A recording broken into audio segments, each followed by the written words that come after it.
Hey guys, Dave here from Nerdarchy, for nerds, by nerds, hanging out with. I'm Ted. And today we want to do another fast and dirty monster. And we're going to do a speed-based monster. More specifically, we're going to talk about the Quickling from AD&D, and then maybe we'll do a little sidebar action on that.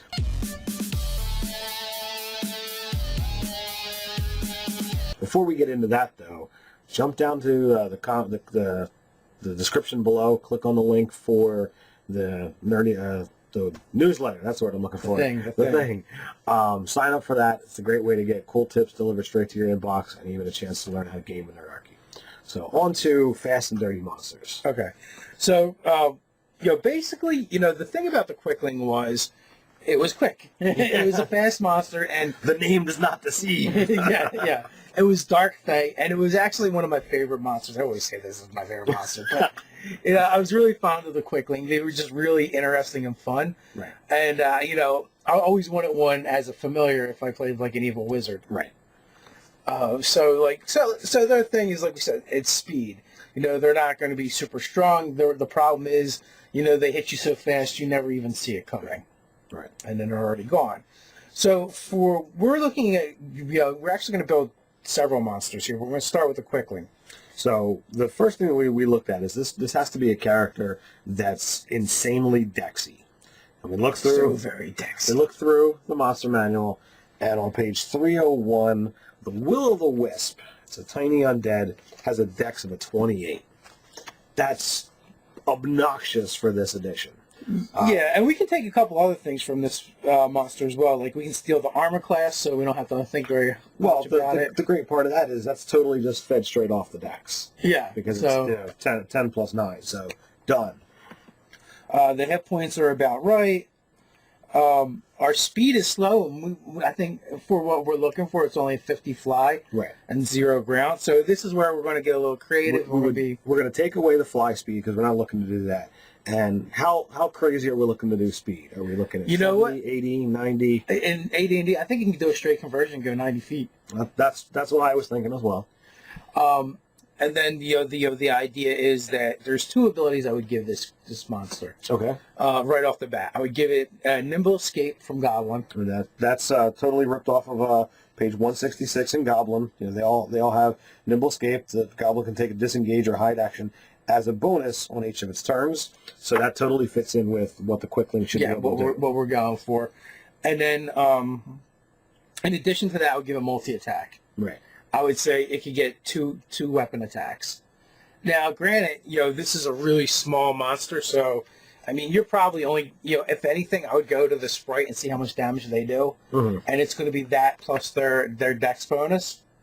So it literally may only be a point of damage plus their dex. Yeah, I think the sprites are actually a little bit better. It's the pixies that are pretty pathetic. No, you're right. Plus 2 to hit, 1 damage for a sprite. Yeah. But this is going to be, what is it? Plus, they're going to be insane for hitting. It's almost like a plus 12 or something, right? Because they're going to be using their dex. So and their proficiency bonus, and twice round. Sprites, are they naturally invisible, or is that the pixie? That's the pixie. The invisibility, the sprite magically turns invisible until it attacks or casts a spell. So I would look at pixie. So all right. So we got Nimble Escape. We have multi-attack, 90 movement. We're just going to straight up, take the stats, and I would do like an amalgamation between the sprite and the Will-O-Wisp.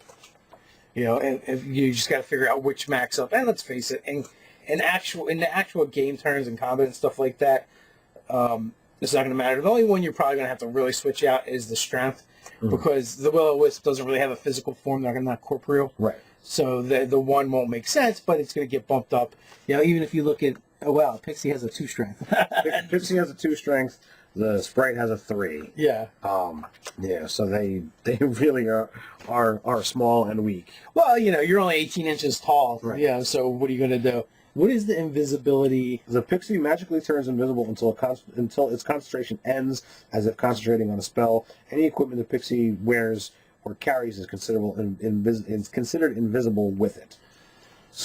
So so like you could even stack on that ability as well. Mm-hmm. And if you're doing that, you might not even have to use Nimble Escape. Right. Because, pretty much what you're saying is you're always at disadvantage to hit them. Right. So I think that works. But with the caveat to that invisibility for the Quickling is they have to be moving. Right. In order for them to be invisible. Right. I think that works. So we've got Nimble Escape if they really want it, Superior Invisibility off of Pixie, which is 253, and your monster manual. We're not even going to bother with Sprite. What CR is a pixie? Pixie is a CR quarter. Right, and a Will-O-Wisp is a 2. So, I think this is going to bring the monster up to. It's probably going to be a 1 or a 2. Okay. Because most of what the Will-O-Wisp gets that makes it a 2 is its damage resistance, its immunities, its condition immunities, and it's got a high damaging attack, which we're not doing. No, we're not. So we're looking at what's it going to be using, a dagger as a weapon? Yeah, a sword, sized for it. Right. So they're probably going to be swinging a D4 weapon. They're not adding their dex bonus to damage. Well, and the other thing though too is I would probably give it the Fey magic resistance. Okay, we could certainly do that. And then just saving throws against spells and other magical effects. Yeah. Do they have any? No, they don't. They don't have any. Whatchamacallits, any immunities? No. No. So I would do that. I don't know if I'd give them any spell-like abilities. I don't think they need it. I'd have to go back and look and pull out a second edition book and see what the Quicklings actually did. But this is just a real quick, like, hey, I want to throw something in my game, and I don't want to do a ton of work on it. How can I just take what's already here and kind of throw some things together and make an interesting encounter? So the only thing we did before this video was pre-game, looking through the book. We looked at Will-O-Wisp and we looked at Goblin. Pixie and Sprite were talked about literally live on camera. And then at the beginning, Dave talked about doing a sidebar. So we also talked about possibly, instead of making an actual Quickling, you could make a more monstrous thing. If you were doing a horror-esque kind of game, or more of a savage thing, and you wanted to be like, oh well, let me make something that's more of a feline monster. You can mix these concepts. Instead of making it be a humanoid, you can totally make it be feline or canine and mix it with, say, panther. Right. Yeah, we looked at panther, even like the wolf or the dire wolf would work if you wanted to go something more canine as opposed to feline. And it really does it does create the dynamic for where you can actually have an encounter where you have a monster that's constantly using hit and run tactics. If if you use the nimble escape, then your players, especially in the first round, they don't get to take attacks of opportunity on it. Right. Or in general, they won't get to take attacks of opportunity, and they're going to actually have to use different, skills and strategies in order to even ever get to attack this type of a monster. And the real great part about that is you could be able to use something like this throughout, some other type of challenge that they're working through, and perhaps they've got a task that they're working on, and this creature happens to be coming in and out while they're working on it. So it's not like they're just sitting there, trying to run away from it. They're stuck to an area, and they need to figure out now there's a problem on top of another problem. It makes it, far more interesting, and perhaps the problem they're working on is, created because of these creatures. And you'll be able to use this type of monster for a long time. It's not something that you need to worry about. It's a CR2, so I'm, against second level characters. You could put this against, 5th level guys, 6th level guys, and higher, because it's the hit bonus is going to be obnoxious. So it might just be nickeling and diming the party throughout the adventure.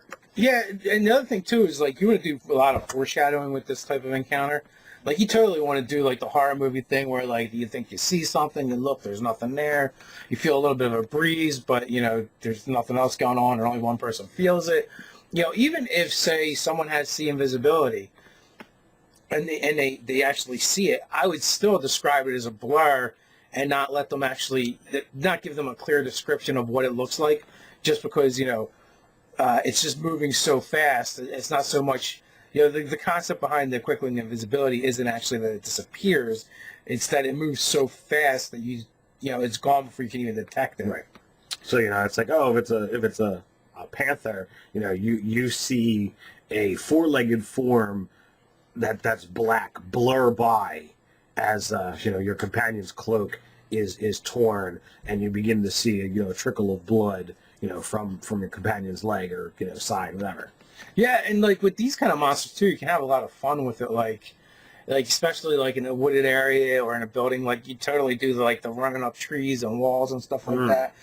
Like in an instance of the Quickling, like you can vary the angles, like maybe on the second round, instead of just doing a run by like it did on the first, it actually jumps off of a branch, leaps to the shoulders of one character, stabs them for 6 points of damage, leaps to another character, stabs them, and then runs off again. Right.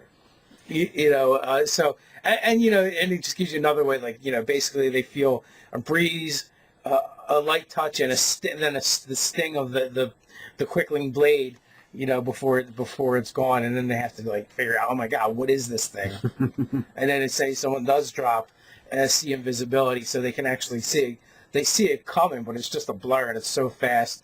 I would also consider jacking up the initiative on this, although it's going to be pretty freaking high anyway.